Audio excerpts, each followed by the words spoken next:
তত্ত্বাবধায়ক সরকার পুনর্বহালের রায় গণতন্ত্র পুনরুদ্ধারে গুরুত্বপূর্ণ ভূমিকা রাখবে বলে মন্তব্য করেছেন বিএনপির সিনিয়র যুগ্ম মহাসচিব রুহুল কবির রিজভী। এই রায় অত্যন্ত ইতিবাচক বলে জানান তিনি। রাজধানী কৃষিবিদ ইনস্টিটিউটে আমরা বিএনপি পরিবার ২৪-এর আন্দোলনে শহীদ ও আহতদের পরিবারসহ অসহায় ও দুস্থদের চিকিৎসা প্রদান অনুষ্ঠানে তিনি এসব কথা বলেন।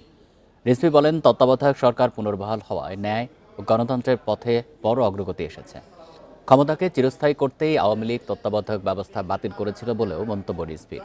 আরও বলেন, ফ্যাসিবাদ প্রতিষ্ঠা হলে সেই সরকারে কোনো মানবতা থাকে না, তাই শেখ হাসিনার মধ্যে মানবিক আচরণ ছিল না।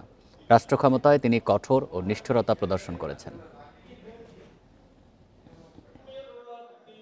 গণতন্ত্রের পথ চলার জন্য বাংলাদেশে কেউ যাতে আবার নতুন করে ফ্যাসিস্ট হয়ে না উঠতে পারে, তার জন্য আমি মনে করি আজকের এই রায়টি অত্যন্ত ইতিবাচক এবং আবারও গণতন্ত্রকে প্রাণবন্ত করার জন্য এবং গণতন্ত্রের যে আমি যে প্রাণ ভোমরার কথা বললাম, সেই প্রাণ ভোমরাটা আবারও পুনরুজ্জীবিত হলো আজকের এই রায়ের মধ্যে।